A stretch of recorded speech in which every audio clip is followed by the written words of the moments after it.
All right, we're going to get started. So thank you everyone for joining us. My name is Natalia Quintero, and I'm the director of the Trans Tech Lab. So we just going to give you a quick kind of lay of the land of what we're going to cover today. So first, I'm going to share a brief overview of what the Trans Tech Lab is, some of the work that we've done in the past year.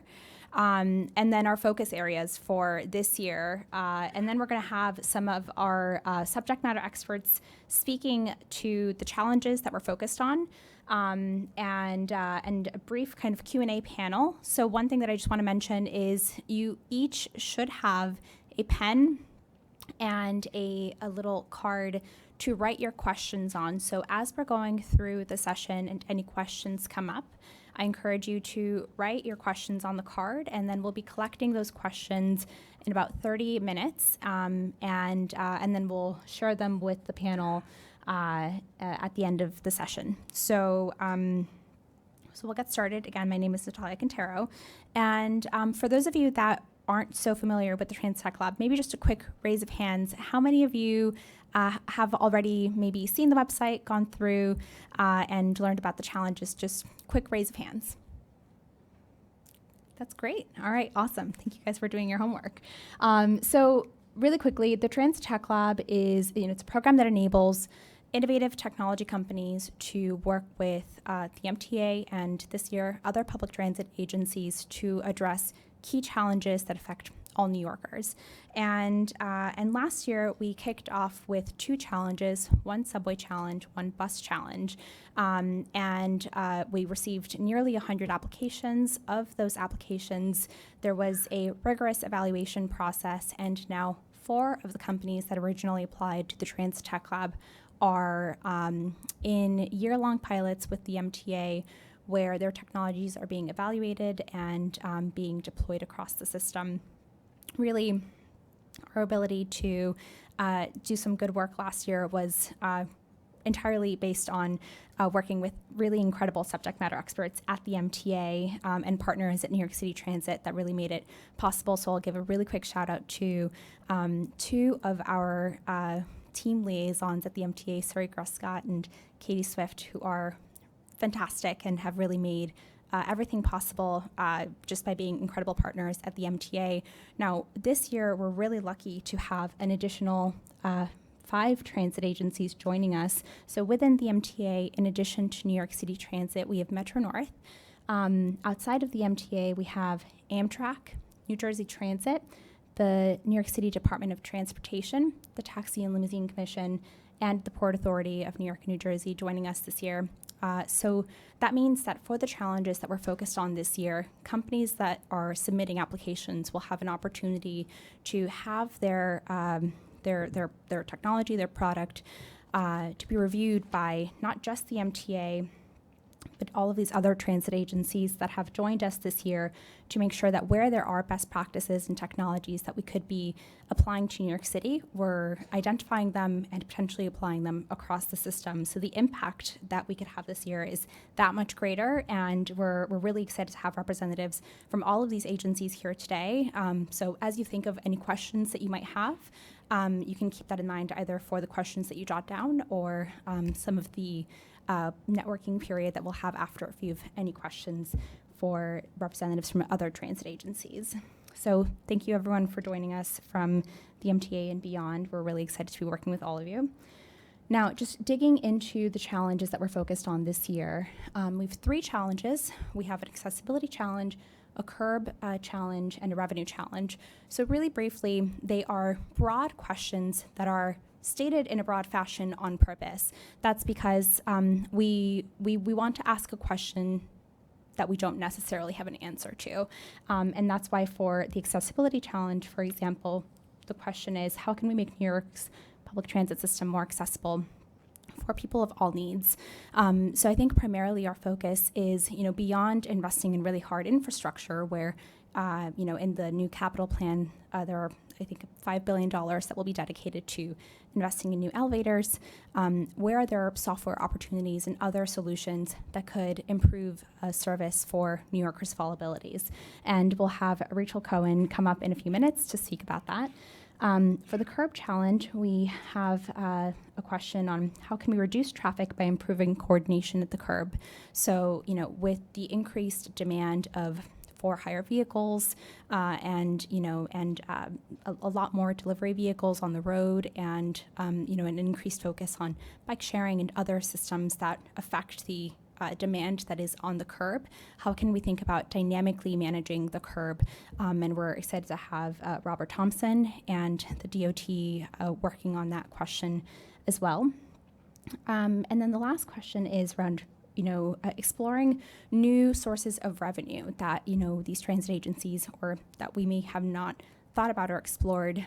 So what are some sources of entrepreneurial revenue that we may not be exploring already? And this is a fairly broad question, and I think it's a really exciting one because that means that there's a lot of opportunity for how we could be answering that. And we'll have Michael speaking to that from the real estate piece at MTAHQ. Really briefly speaking about who we're looking for and who should apply to these challenges. I have some examples here, and they're all also on the website, of the types of solutions that you could kind of think about. But we want to really note that we're not being prescriptive, that if you have a technology that is not specifically listed as an example, that we're open to solutions that directly address these questions. So some examples for the accessibility challenge, for example, are conversion of text to audio or audio to text. Technologies that do that, for example. For the curb challenge, real-time mapping of curb space and potentially ways of using curb space dynamically. And then for the revenue challenge, digital marketplaces for assets, customer loyalty programs, digital retail opportunities, and I think we'll also hear about a physical retail opportunity that we're really excited about. And then quickly on the eligibility requirements. So we're really looking for growth stage companies with innovative solutions to these challenges. I'll just mention really quickly that the terms and conditions, which nobody loves to read in general, we spent a lot of time on, and they are really easy to read and very well written, and we really encourage all of you to stop by our terms and conditions page where all of these are very clearly laid out and where you can just read about the eligibility requirements in further detail. But just some key points here is that we are looking for post-beta product. So these are solutions that have found product market fit, maybe not in the transit world specifically, but in kind of a relevant, in a relevant capacity in another kind of system where it's worked. So it's post-beta. And it's been fully deployed to customers. Just something to note is that we are not accepting applications from subsidiaries of larger companies. We're primarily looking for independently owned corporations that are operated in or that are registered as corporations in New York State. And in terms of the evaluation criteria, again, really briefly, these are the 4 categories in which the applications will be evaluated by. So on the impact category, making sure that the solutions are workable in the MTA environment, that not only are they, a really interesting technology that could be applied, but that it's workable within the context of the MTA. On the product side, again, making sure that it's a post-prototype, post-beta solution that can be tested in the context of the MTA and in the context of New York. For the team, we're looking for a qualified team that has expertise in these areas and that can speak to the challenge that is being applied for. And then on the value portion, these are technologies that present, potential new revenue sources, and that potentially present opportunity to better manage or better leverage real estate assets, for example, or generate more value out of existing assets in the transit agencies. And then lastly, in terms of what you'll get by applying to the Transit Tech Lab and participating in the process, I think The first and most basic thing is you get access to an accelerated and pre-approved process to not just work with the MTA, but to gain exposure to all of the transit agencies that are participating. So each application that is submitted is reviewed by a relevant subject matter expert at each of the agencies, and this is a really exciting opportunity to just get in front of decision makers that may otherwise be difficult to access. As part of the evaluation process, we also have private sector leaders. So for younger companies that may eventually want exposure to investors, we have a lineup of really exciting investors there in the one-pager on your seats that will also be part of the evaluation process. And then companies that are selected to participate in the 8-week accelerator are paired with a subject matter expert that is relevant to the technology that will kind of be their internal partner in helping them really answer the question of how could this technology be deployed within the context of the MTA or the transit agency that they would be being evaluated for. And there is a customized plan to evaluate the technical integration for any agency that they're working with. And then the last thing is that we have a partnership with NYSERDA for a potential source of funding. So for the year-long portion of the piece, NYSERDA is a partner that Transit Tech Lab Accelerator participants would be potentially available to apply for, and that's an expedited process that you get access to by participating in the Transit Tech Lab. And then just lastly, we just want to point out some key dates. So if you are interested in applying to the Transit Tech Lab, we have a very easy application process on f6s.com. You can also find the link all over our website, transitinnovation.org. And the application deadline is November 30th by midnight, but we encourage applications way before that if you can do that. If you have any questions, you're welcome to reach out to us, between now and then. And that is the open period. So we really encourage you to get familiar with the website and the application and get those in as soon as possible. After the applications are in, semifinalists will be notified that they have been selected by the end of December. And semifinalists are then invited to come to do in-person presentations to the suite of evaluators in January. So the dates here are January 14th through 16th. There will be about 10-minute presentation, including a portion of Q&A, and then kind of a demo day, kind of like an expo-like demo day, possibly in this room, where beyond the evaluators, we have tens of different teams across the MTA and different transit agencies come by and explore your solution at a deeper level. If you are then selected to be a finalist, to be an accelerator participant, the accelerator will be 8 weeks and it will begin on February 24th. That first week is an opportunity to get to know your point of contact at the transit agency that you'll be primarily working with and the other transit agencies that are partnering on that particular challenge. And you'll have 8 weeks to really kind of prove and address the challenge that you signed up to address. And again, you'll have a subject matter expert at the relevant transit agency to kind of walk you through and give you access to the resources, the data that you would need to effectively address that challenge.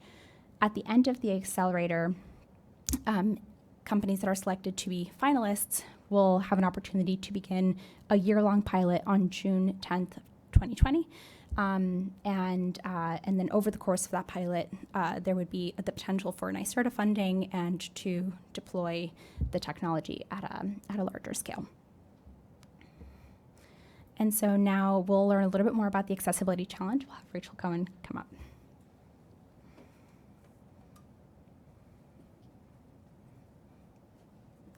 Hi, everyone. Thanks for coming out this afternoon, and thanks, Natalie, for the introduction. I'm Rachel Cohen. I'm the director on the system-wide accessibility team here at New York City Transit. We are a group that works on accessibility across all of the transit systems, subways, buses, and paratransit.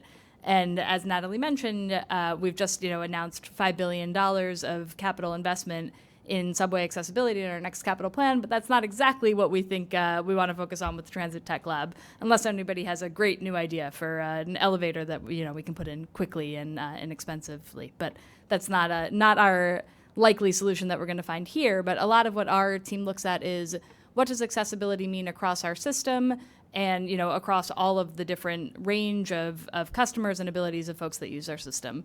So specifically in terms of the Transit Tech Lab, the kinds of things that we're interested in are solutions that, as Natalie queued up, translate text into audio. So we have more and more screens across our system every day. You're seeing them on platforms, in cars, and everywhere, and we want to make sure that that information is accessible to everybody. We put a lot of really important service information, and particularly service change information, onto those screens, and we need solutions to get that out there for everybody. And then kind of the converse, the flip side of that challenge is we have a lot of announcements in our system, and announcements are very useful if you can hear them. If you're on a platform or a car with perfect speakers and you're an English speaker. So again, we're looking at ways to kind of fill out that whole circle of making sure that information is fully accessible to everybody within our system. We're interested in solutions on both the buses and the subway side. I think, the examples that I gave were subways focused, but on the bus side, we also hear a lot of the challenge of folks being able to find the exact location of a bus stop, which can be an accessibility challenge for blind or low vision customers. And there are a lot of technology ideas out there for how you could help kind of bridge that, it's a lot smaller than the last mile, right? Like that last 50-foot gap from where Google Maps tells you the bus stop is to where you actually need to stand to get on the route that you need. So I know, we have just a couple minutes. So why don't you just give a couple examples of the kinds of challenges that we're talking about a lot in our accessibility team, and are really excited to hear from this group, what solutions might be. I believe this is all up on the website, but some of the data sources that we have available and can make available, all of our real-time service information, right, is available via API, and getting that service information into all these different formats is really core to a lot of the challenges that I've talked about and that we're interested in, as well as elevator status, which is available via API as well. So we're looking at ways to make sure, as people are in, particularly like in the middle of their journey, and there's an elevator outage that they might not have known about, that they can get access to that information. And station schematics. So the last slide that we'll show here. So through our partnership with the Transit Tech Lab, we are able to make available schematic maps of our stations. These are kind of, pared back from our internal maps with all the different station details and features. There's one example of this kind of map on the website, and we can make more available if potential proposers are interested. For folks to think about, how would you help somebody wayfind through the details of the station? We can, give you information about where screens are, where speakers are, if you're thinking about this idea of, connecting audio and visual information. So in a very short time today, we just wanted to kind of lay the groundwork of some of the challenges that we're thinking about, some of the resources that we have available, and happy to take more questions. Thanks. Thank you, Rachel. And now Robert Thompson can speak about the Curb Challenge. Thanks. All right, so my name is Rob Thompson. I'm in bus planning, operations planning at New York City Transit. Also, Aaron Segura is here in the audience, who's from New York City Department of Transportation, who's a very key partner on this particular topic. So in terms of this particular challenge, a huge impediment that we have in running buses in New York City is traffic congestion. And on a very grand scale, we're hoping that that might be addressed with the new congestion pricing system that will be coming in soon. But on a much smaller scale, every day on any given street, even if that street is not super congested, the buses can get stuck from vehicles double parked, vehicles parked in bus stops, vehicles parked at the curb in a curbside bus lane. And these are just a recurring issue for running the buses efficiently, for anyone who's on the bus who's just gets incredibly frustrated because their trip is slow or unreliable. It's just an ongoing issue that we face all the time, and a lot of it has to do with the interaction with what can be done on the street, what can the Department of Transportation do, what can be done in terms of enforcement, both by the police or traffic agents, but also by more automated means, like we've had for quite a while now, fixed post cameras that are operated by DOT for bus lane enforcement, and of course there's red light cameras, there's speed cameras. And very recently, we at the MTA have been rolling out new on-bus bus lane enforcement cameras. So the bus is driving along and any vehicle that it encounters blocking a bus lane, it can take a picture, and depending on the situation, and maybe if the next bus sees it, that vehicle will be sent a ticket. And we're already seeing very impressive results from that. But so in general, the contributing factors, you have private car drivers who are looking for a parking spot. They can't find one. They don't know that there's one right around the corner. Assuming that this is someone we feel like, yeah, you need to come to this location. We do want to find them a parking spot. We want to get them out of the way of buses and all traffic traveling along the street. But then you also have vehicles like Ubers, taxis. They're coming to pick up somebody wherever that person was standing, and they called the car on their app, and maybe that location, or very often that location, is not the best location for everyone else in the public in terms of, okay, this is just, it's in a bus stop, it's in the single lane of traffic on a two-lane street or a two-way street. And then you have, of course, the delivery vehicles, which are really, in a lot of ways, the most necessary traffic in New York City. The UPS trucks, oil trucks, the truck delivering diapers to the Duane Reade. These are vehicles that have to get to a particular building. And really, we have to accommodate them in some way or the other. And the best thing is for them to be able to get to the curb at their location. And just so often, there's just somebody's car parked there, or there's sometimes it's the store owner's car, or there's another delivery vehicle there, and maybe if there was a spot further down the block, at least that truck could get out of the way.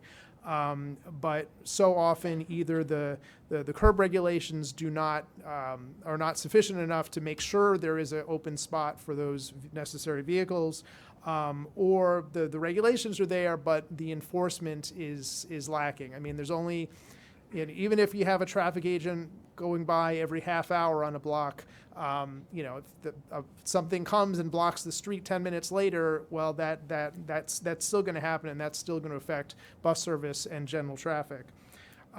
So we've seen a lot of promising solutions recently, in particular 14th Street on the what's called the busway, or officially Transit and Truck Priority project, which was just implemented a couple of months ago. A big part of it, in addition to saying this street is only for buses and trucks, was a big change in the curb regulations that the city put in, getting rid of private car parking and saying the parking here is only for commercial vehicles making deliveries. And we think that that's been a really big impact on how the street and has been working for both buses and trucks. And it's a great thing, but we need to know where else should something like this be implemented. We have data that we look at both on the transit side or the city DOT side, but a lot of it is sort of on a case-by-case basis. Well, we think the buses are slow here, or we think there's maybe a lot of deliveries here. Having a company look on a more globally on GIS data for all the UPS trucks, or on all the Ubers, or all of the routes of the oil trucks or garbage trucks. Where are double parking tickets being given? So there's where do we need to change the curb regulations to help buses and all traffic move better? And then there's also, of course, just the enforcement. Again, bus lane cameras are a great thing. Could the buses enforce against vehicles double parking or parking in bus stops? Could you have other types of automated enforcement that are not connected to buses? That maybe they're fixed posts, maybe they're connected to some other object or non-object. And finally, getting back to giving information on where parking spaces are available to anyone who really needs to find a spot, whether they're a delivery truck driver, an Uber driver, or just a private car driver. So we think that, applying technology to these solutions, and in particular working very closely with the Department of Transportation and us to figure out what would be the best solution, we think would really be a very helpful thing.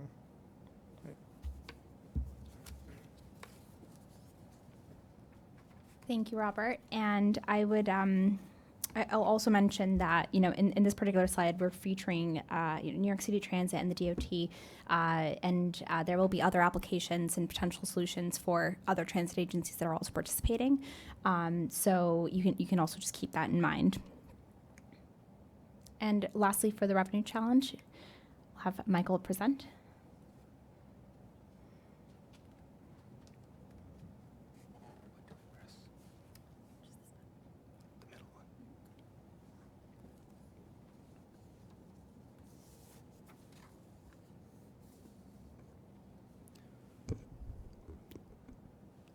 Good afternoon, everyone. My name is Michael Thadethil. I am a senior real estate manager in the MTA Real Estate Department. The MTA Real Estate Department handles the property acquisition and leasing activities for all the different MTA agencies. This includes Long Island Railroad, Metro North, and New York City Transit. I work exclusively on projects for New York City Transit. The New York City Transit subway system has over 470 subway stations, and these subway stations have they have several hundred retail stores, many of which are small and operated by mom and pops. The stores are typically 100 to 200 square feet, and these small business operators lease the stores from New York City Transit, usually for a period of 5 to 10 years. These small business owners operate in a challenging environment. It's very cold in the winter. It's very hot in the summer. There are often subway service interruptions, which reduce the number of potential customers to these stores. Also, many of these small stores are typically newsstands, which sell periodicals, candy, drinks, etc., and they operate on margins that are usually very thin. In addition, these tenants face high construction costs to build out their retail spaces, and that responsibility is solely on them. The MTA does not contribute to the construction costs. And now the revenue challenge.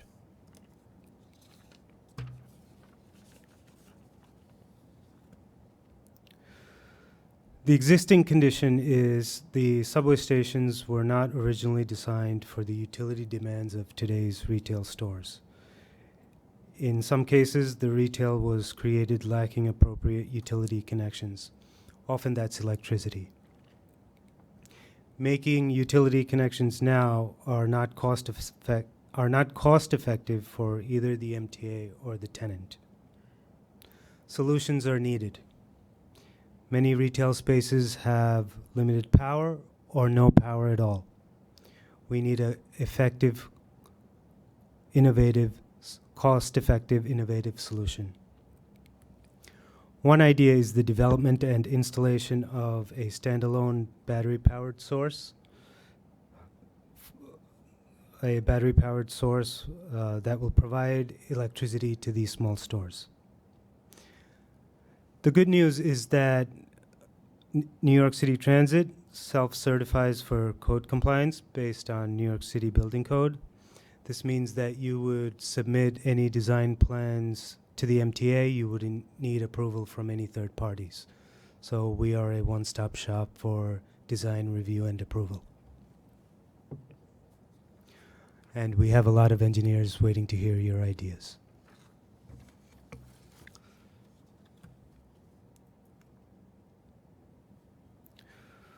We have a potential pilot location ready. It's 47th Street, Bryant Park, in the heart of Midtown Manhattan. There's a subway mezzanine level above the B, D, and F train on the 6th Avenue line. The average retail space is 100 to 200 square feet. Currently, these spaces have no electricity, and they are sitting vacant. Our target electricity per retail unit is 80 to 100 amps. Listed here are certain restrictions on the power source. Zero emissions, non-liquid base to prevent leaks, and the technology should not be flammable or explosive.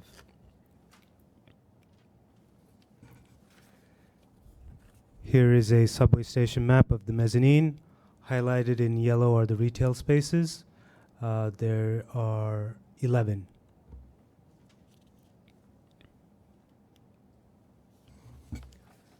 If you add up all the retail spaces, you'll get about 4,000 square feet. The average weekday ridership at the station is fairly high. The retail spaces are located on the mezzanine near the intersection of the connection between the Flushing line and the 6th Avenue line. And as you can see, the annual ridership is very high. Thank you, and we look forward to hearing all your great ideas. Thank you very much.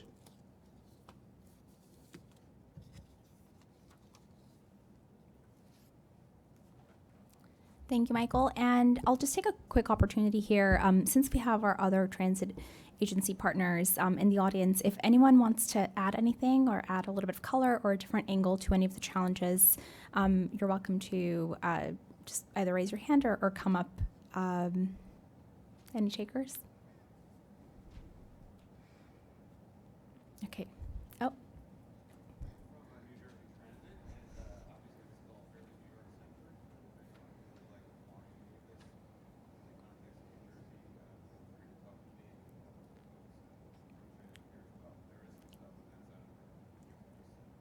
So great, I'll just echo that. That was our partner from New Jersey Transit, reminding everyone that New Jersey is across the river and these solutions apply there as well. So thank you. Anything else? Yes?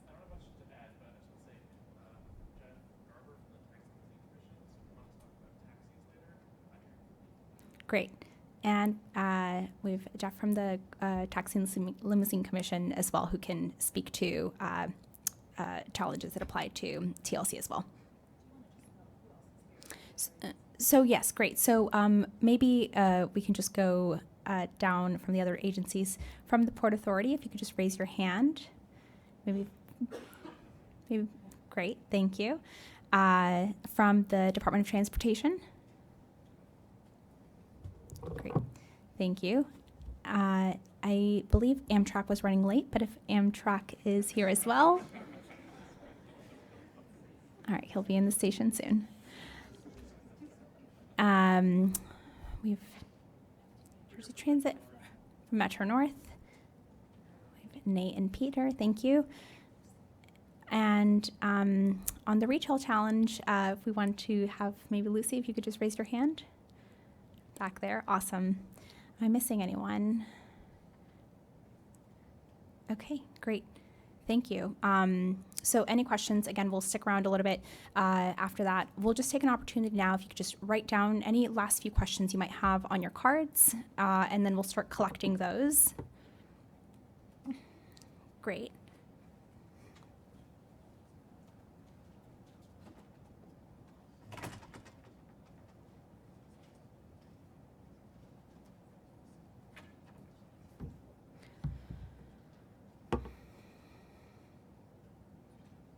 And if you have any cards that are complete, you can just raise your hand. We'll have people come around and get them.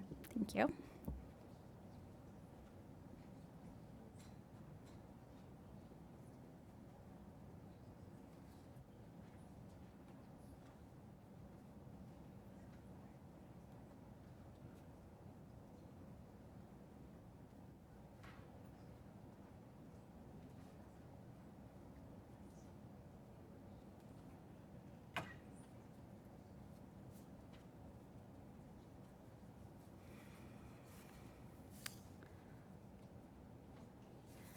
Now, I'll briefly mention, just because I know that Sam and Seema are also here.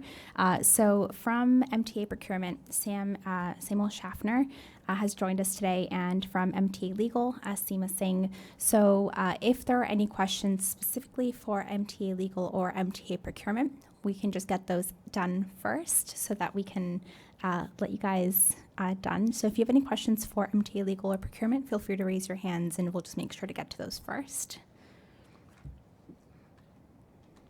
Okay.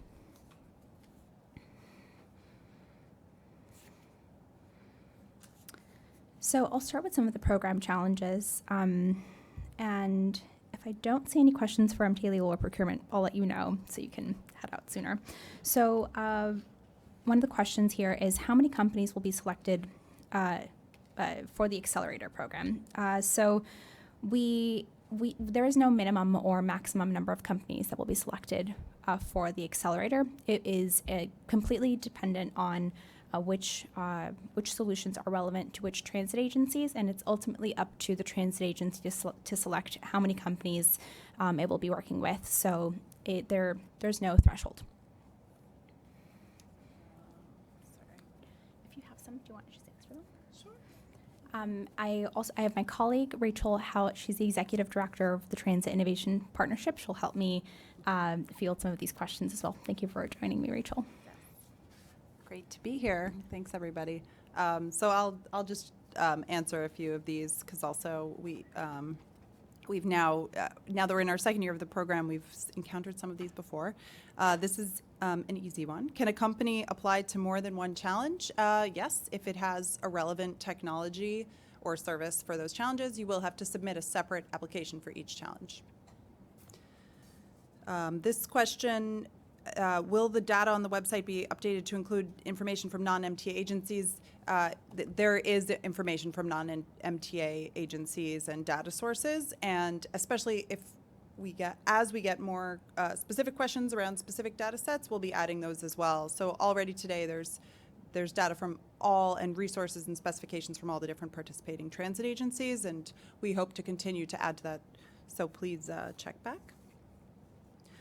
Would you be open or interested in bringing revenue to the MTA by using subway real estate and not only by generating power in the stations? And just to be clear, in our conversations, sorry, with our various partners at the MTA, the answer is yes. Again, this challenge is meant to invite opportunities that perhaps we haven't thought of, but with the specific challenge that Michael is speaking to, the MTA has identified one potential specific need that they have to solve. And again, it also can, you can propose solutions that are not as, exactly defined as what was presented, but that was meant to give you a sense of that opportunity. But really, anything that generates revenue outside of the fare box for public transit is welcome. Okay. Let's see. If you have an innovative concept that addresses needs other than the 2020 challenges, but scores high on the judging criteria, can you apply, or is there another process to review or apply? So for this challenge, for the Transit Tech Lab, your challenge must be relevant. Your solution must be relevant to the challenges, and that's because part of the challenge of bringing innovation into government is that there is an infinite number of potential opportunities, but we have to be focused. We can only there's only so much sort of manpower and resources that can be devoted to even executing what is at the outset a pro bono engagement. And so that's why these have been identified as high priority. So this means that it will have a high impact on the system. We want to be very strategic about the use of technology. And it also ensures that there are champions and stakeholders internally who are going to run with this and implement it, because it aligns with the leadership and it aligns with the high-level priorities of the agencies. Okay. And sorry, most of these are pretty sort of general to the process. what is the process by which you decide the challenges? I don't know if you want to speak to that, Natalia, because, okay. For this year, we were thrilled to have interest from additional agencies moving beyond the MTA to reflect the, how interwoven transit operations are within New York City. And we also know that that's going to enable even higher impact pilots because, for example, with our first year of the lab, we would see technologies that perhaps it wasn't feasible to implement them in the framework we have. Now with more partners, we know that we can do much more. So for this process, we worked with all the transit agencies that expressed interest and Natalia really led a sort of listening process where she was meeting with various different transit agencies, understanding their needs, getting a deeper sense of what their priorities were, and then we went back to identify, okay, across the board, this is what was identified as the highest priorities that are common to these agencies, and of course it is not surprising in retrospect that a lot of agencies have common challenges, and that's why it made so much sense, again, to expand this further. And I should also note that Natalia was working closely with Maria Gotch, who's the CEO and president of the Partnership Fund for New York City, which pioneered the FinTech Innovation Lab, which this is based on. And so Maria and Natalia were the ones who led that process very successfully this summer. This question is interesting. Is there a common governance framework planned or in place to make the unique data from the pilot programs accessible to transit agencies partnered with them? So here I would point to the terms and conditions, which lays out the current data requirements. Obviously, protecting privacy is very important to the MTA, and it maintains the highest standards, as well as the other agencies, the additional transit agencies that are on board. This is also something we're looking at more closely, and so we will continue to provide updates around data standards because we realize that especially in this year where we're bringing on more transit agencies, the opportunity to ensure that we have shared common data standards among these agencies is going to be critical to interoperability. So that's a really great question, something that we're looking at really closely. Sure. Great. So I'll note very quickly that there were no procurement or MTA legal specific questions. So Are you sure? Just, I find it hard to believe that we've got a room filled with entrepreneurs and you're considering applying to compete, to engage in a one-year pilot where you wouldn't be paid, and nobody wants to know what you got to do to get a contract from MTA? So somebody's got a question, surely. Yes?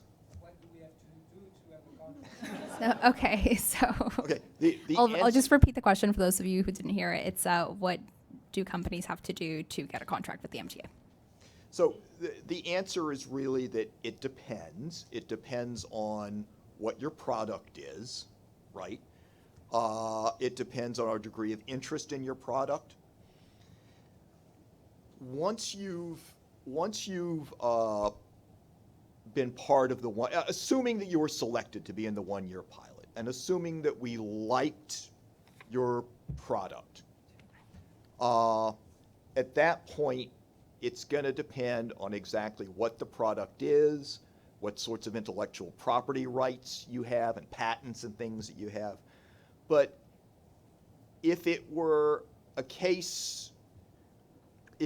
relatively small investment for us, what do I mean by that? Say under $1 million, it's possible that we would negotiate a non-competitive contract with you. If it would entail a very large investment, or let me just say a large investment, obviously if you had some alternative, something that would replace our signal system that would have to be installed, in our hundreds and hundreds of miles of track at a cost of hundreds of millions of dollars, obviously if it were at all possible, we would compete that procurement, right?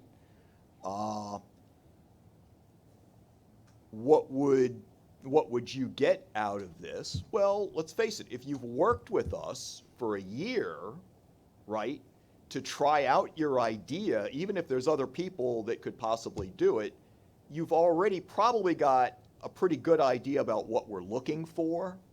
You know, your product will have been tried in the transit environment. That's very important. That gives you a leg up in such a competition.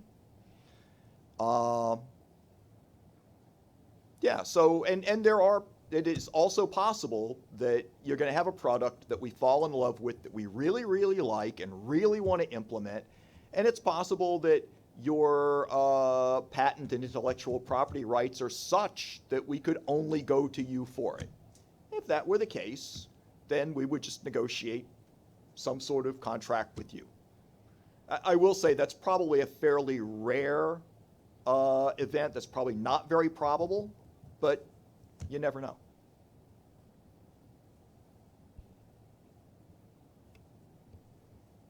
Other questions? We have a couple questions on the index cards that I think are also relevant. I'll ask them, and then if you want to add to them. But I think just to clarify, so I think we have two questions that are similar. One is just says New Jersey Incorporation, which I think suggests are you eligible if you're incorporated in New Jersey? And just to be clear, you are. You just have to be registered to do business with the state of New York. You can, I believe, be incorporated anywhere. Is that correct? Okay. So just to clarify that, the other question was if you're a New York entity, but want to bring additional solutions from global mobility startups, will that hurt your chances? I don't totally understand what that means. But if you are incorporated outside of New York, that's allowed. If you are working with subsidiaries or third parties, they should probably be applying on their own, if I'm understanding the question correctly. I don't know if anyone else is. Okay. Let's see. Do you have any others for them? I guess one of the questions here is if existing vendors are eligible. In our existing terms and conditions, we have noted that existing vendors are not eligible for the Trans Tech Lab Challenge. Seema, does that sound correct? We're looking for startups, not companies that have worked with the MTA routinely. So we're trying to expand our pool of vendors, essentially.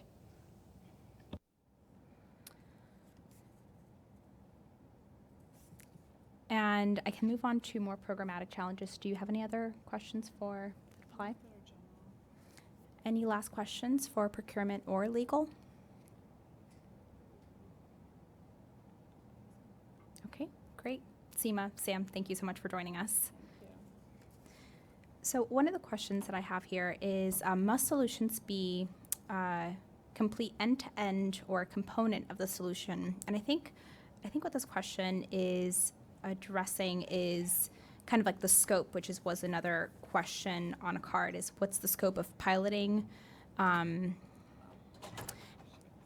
I think basically my answer to this would be that it depends on the challenge, and it depends on the transit agency and how in what degree it can be tested for it to prove that it can address that challenge. So basically it depends.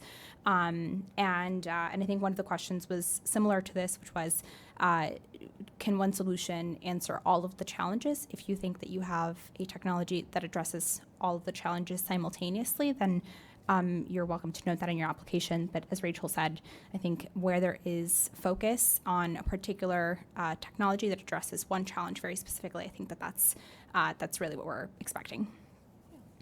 And the best way, apply. If you think that you have a solution, or if you think that you have a technology that helps to solve for one of the challenges, apply, and that's you can participate in the process that way.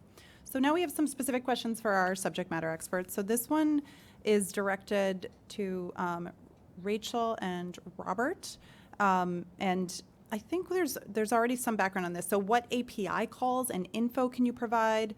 And what types of APIs do you have? For example, are they REST APIs? So I would just point to, I don't know who asked this question, but a lot of this is already on the website.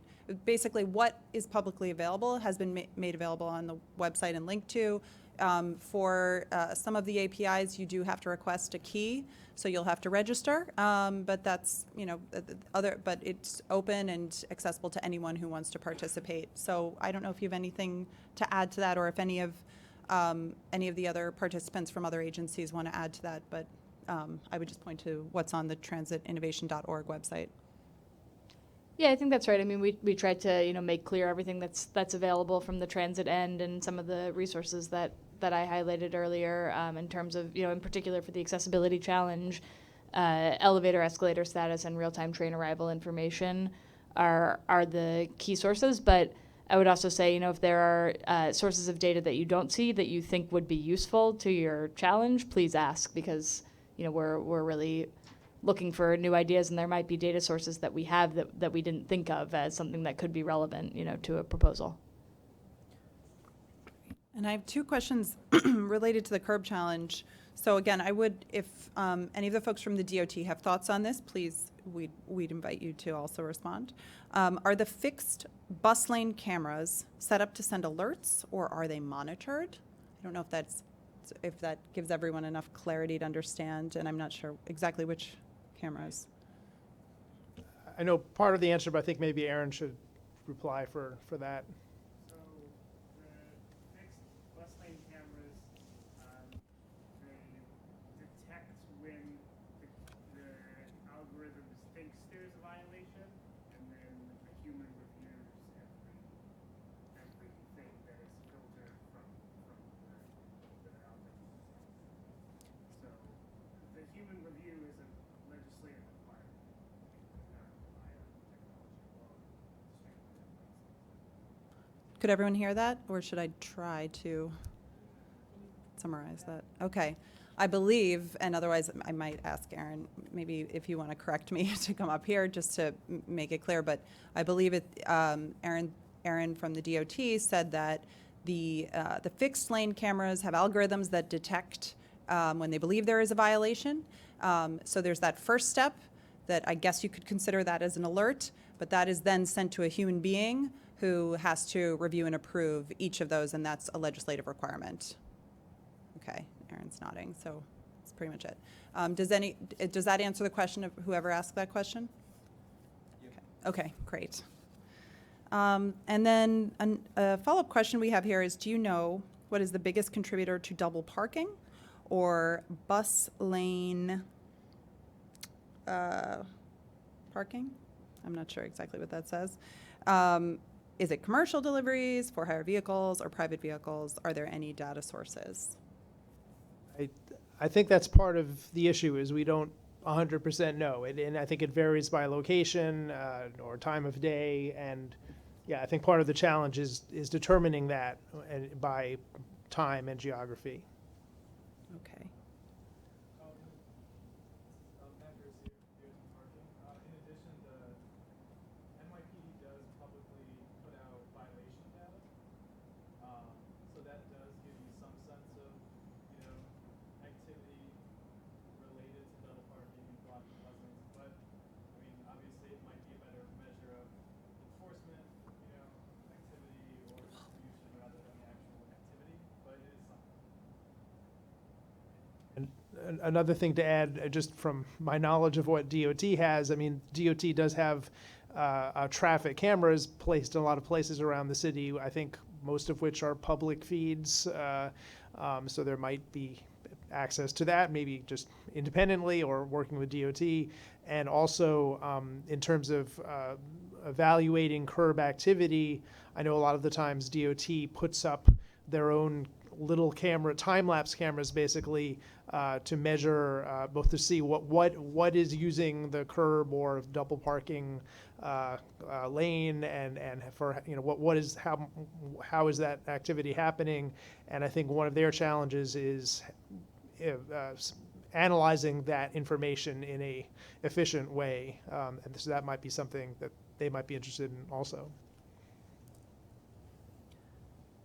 Great, thank you. So we next have a set of 7 questions. I just want to see how we're doing on time. Do we have time for all of those, do you think? They're good questions. I just want to make sure. We have 2 minutes. Okay. So, and for some of these, some of these are directed to the DOT, so if you were comfortable coming up to address them, I think that would be great. So the first is, would DOT potentially be willing to change physical things on the street, physical infrastructure, signage, et cetera, to support projects with the lab? And while you reflect on that, let me see, there's another one that I can, and a follow-up question. So the follow-up to that is what curb space challenges are the agencies most interested in working on in the coming year? For example, ride hail or dynamic pricing or deliveries. What would you say is your top priority? I won't, I'll defer to you. I'll just say, typically it's hard. Often it's, it sort of depends on what's proposed before we make a decision, but I defer to Aaron and Matt. Can I say that first question again? Sure. It's like, Physical things on the street, just like, is it totally out of the question? Does it depend on the challenge? But does that question pertain to the parking regulations or objects installed on the street? I mean, I think parking is definitely open to trying new regulations on the street, if that's what that's kind of getting to. So, yeah, I mean, in general, I think that there is like a process for evaluating any regulations. I think we're very open to trying out new regulations at this time to see what the kind of associated curbside benefit is. So, and then the follow-up was, What curb space challenges are you most interested in working on? Ride, hail, dynamic pricing, freight, deliveries? yeah, there's a lot of curbside challenges in New York City. That's a very, I guess, broad question. We're very interested in, I think there's 2 pieces. One is understanding the supply of curb space in general. We have open data sets around signage and information, but if anyone's ever tried to use that information, it's really difficult and onerous to put it in a format that's easily understandable and quantifiable. So that's one thing. And then separately, there's activity, which I think is what the question is kind of addressing.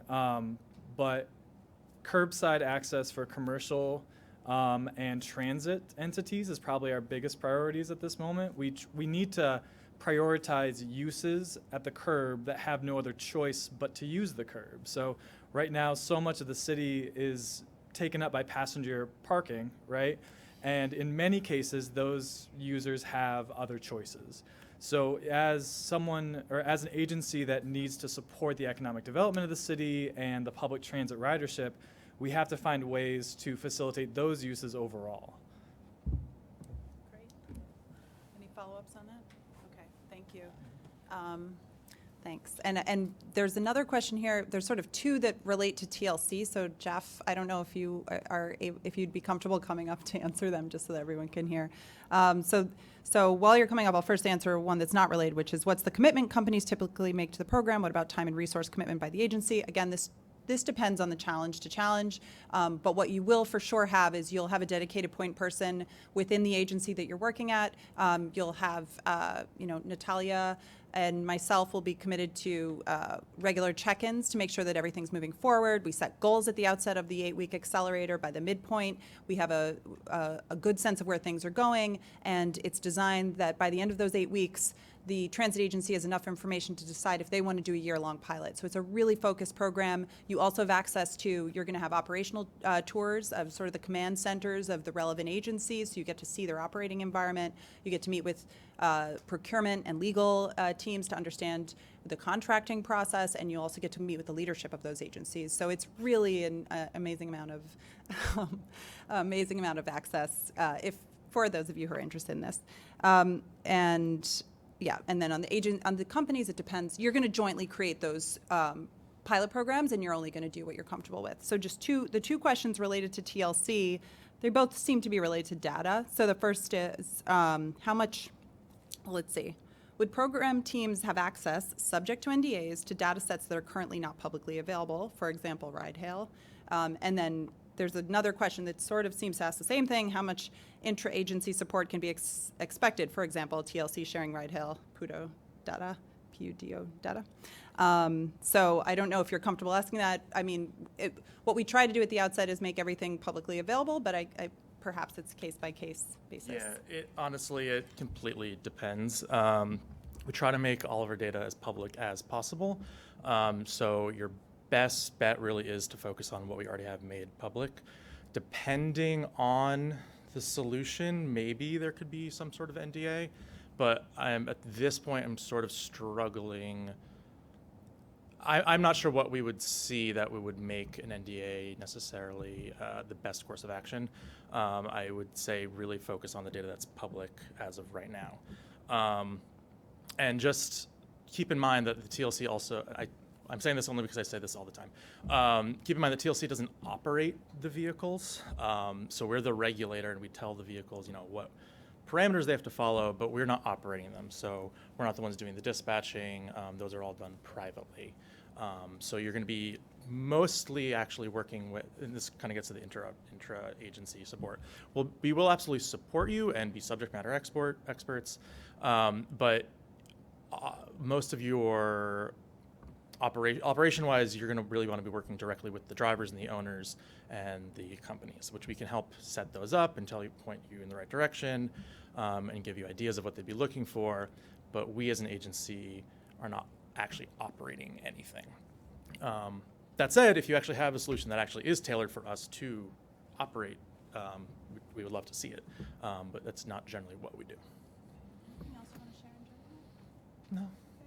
No. Thank you.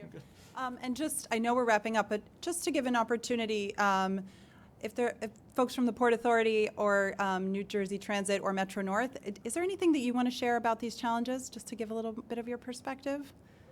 I think it's a unique opportunity to have everyone in the room.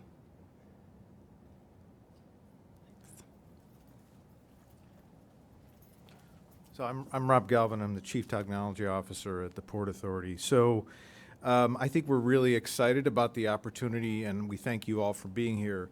A big focus for us has been improving the customer experience, and a little bit different from the transit agency here is the airports, right? So that's what we are responsible for. And we just recently had a board authorization that approved $25 billion to invest in the airports. We're currently near the bottom of customer satisfaction scores at our 3 major airports. Our goal is to get in the top 10%. A major way that we think we can get there is by addressing customer service. So the question we're asking is, what if getting to the airport was reliable, right? And so we think this managing the curb space could be really useful, particularly at the terminal frontages. So if folks have creative ideas, we're very interested in hearing about that. On the customer service front, we think that we've staffed the airports with customer service representatives. We think a digital retailing platform could be extremely useful. So I don't know if you've been to the airport lately. You have this capability called At Your Gate, where you can order things in advance. If you're stuck in traffic, they can meet you at your gate literally with a coffee and a croissant or whatever it is you want to buy from any of the stores at the airport. So we think that could be useful at the transportation facilities as well, at the Oculus, at the bus terminal. I think it was about 20 years ago I first started hearing from demographers of the super commuter. These are people who spend more than 3 hours a day commuting each way. That number has gotten really large. So we think there are people who are so hurried that anything you can do to help them get through the facilities and make their day a little bit easier is a great advantage to the super commuter. The other thing is intelligent agents to help acting as a Sherpa for people who are maybe not frequent travelers at the airport. We think there's a double hump of people who come to the airports. There are people like myself that fly, twice a month, and there are people who fly once a year, and I can spot them when I'm waiting in the security line, right? And I try to get in the other line. What else did I have here as similar thoughts? Accessibility, we're very excited to be able to piggyback off of what we're hearing from other folks. We think flight information display systems that can provide information to people with all kinds of accessibility without requiring them to download something extra, right? Should be using the existing platforms and the existing tools that people use to navigate the world. And speaking of navigation, providing easier, better ways to maintain wayfinding options. Maintaining maps of our facilities is just a huge challenge. So if there's an easier way to do it, like a crowdsourced way to do it, we're very interested in that possibility as well. And 2/3 of our revenue is generated not through tolling. So we're already leveraging a lot, but we've never turned down a dollar. So those are our questions, our ideas on that, right?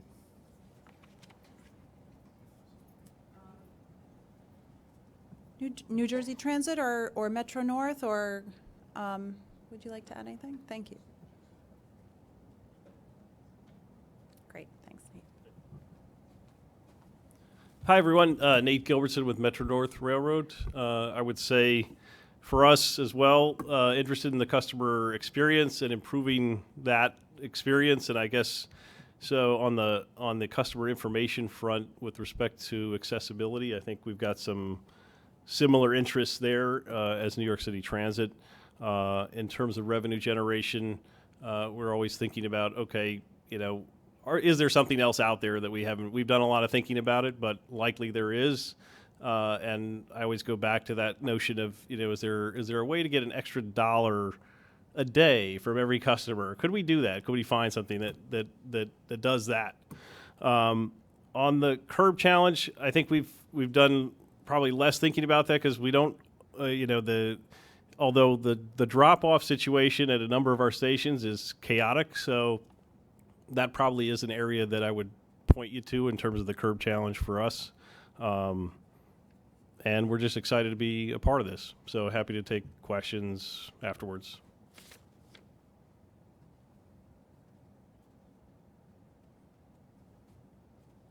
Hi, everybody. I'm Jeremy Colangelo, the Chief Planner at New Jersey Transit. So just real briefly, related to accessibility, there are lots of different opportunities looking at our system and frankly looking at major facilities in New York. So we're the largest tenant at the Port Authority bus terminal, and we're probably soon to be the largest tenant at Penn Station, New York, once Amtrak's Moynihan project gets underway and East Side Access for the Long Island Railroad. On the New Jersey side, about half of our rail stations are not ADA compliant. And we also operate, obviously, a very extensive bus service. Well more than half of our passengers are actually bus passengers. So all sorts of accessibility opportunities to look at there in terms of, again, just stations themselves, but also the system overall. We have 17,000 bus stops. So there's a plethora of needs there. In terms of the curb challenge, similar to Metro North, we have a handful of major hubs that do experience and are experiencing more and more congestion these days with the TNCs. And I would sort of broaden that to think about mobility as a service in general and how does all of that sort of interact with, maybe 4 or 5 key stations we've got in New Jersey, Newark, Penn, Secaucus Junction, et cetera. They opened this little thing called American Dream a couple days ago, creating a little more of a challenge for us and some things. So again, opportunities there to look at. On the revenue side, that's a little less my bag, but certainly on that side, we're not swimming in cash, and there are opportunities probably to figure out how to address revenue generation, whether it's through sort of a concierge kind of arrangement, other kinds of services that we could provide, or monetizing some of the assets that we have in terms of going back to the curbside or other sorts of opportunities we have, given that we carry about 900,000 daily passengers. So with that, a few of us are available now or later on to talk. Thanks a lot. Okay, I'm just going to answer 2 more questions, and then we will have some time, and then I'll hand off to Natalia, and then after that we'll have about until 6 if you want to ask questions informally. Grab a bottle of water and chat with the other people here. So one question, just to be extremely clear, the revenue challenge is not strictly related to retail. We are open to any revenue generation outside the fare box, outside tolls, that's entrepreneurial. And are you looking for ideas that can layer across the 3 challenges, or shall we submit based on one idea? You will please submit to each challenge individually, because I wouldn't just apply to one, even if it applies to all 3. So if you are applying to all 3, you have to submit to them individually. I think amazing if you can solve for all of them. I think that should only help, but we're not really that's not necessarily an added benefit as part of your application process. It's not like that will make it more likely that you'll win. We're going to evaluate each technology for each challenge. So just to be very clear there. And then just a general note on the interagency collaboration. This is the first year that we are welcoming additional transit agencies to this program, and what we anticipate, because we have gotten some questions about this in the past, is part of it will depend on the solutions that we see. So in some cases, perhaps there's a clear solution that's a clear match for the jurisdiction and the interest and the priority of one specific agency. In others, there may be scenarios where there are 2 agencies that already work very closely on this particular issue, and so deploying a technology across both of them is a really exciting opportunity for them. And then potentially there's something that serves the entire region.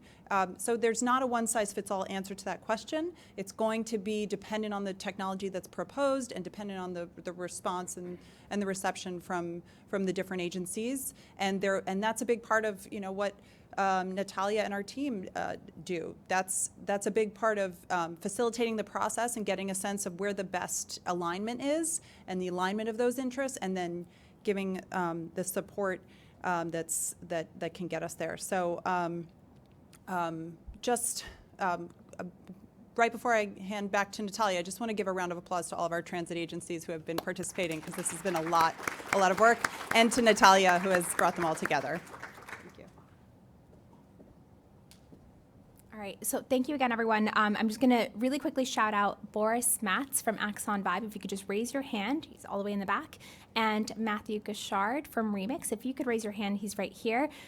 These are 2 alumni from the first year of the Trans Tech Lab. For anyone that has a company to, companies that just went through the process, that are in the year-long pilot and that have questions about the experience, please feel free to go to them. Thank you to our regional transit partners and to Rachel, Michael, and Robert so much for joining us. We're really excited for the year ahead, and we're excited to have you guys all on board. Thank you.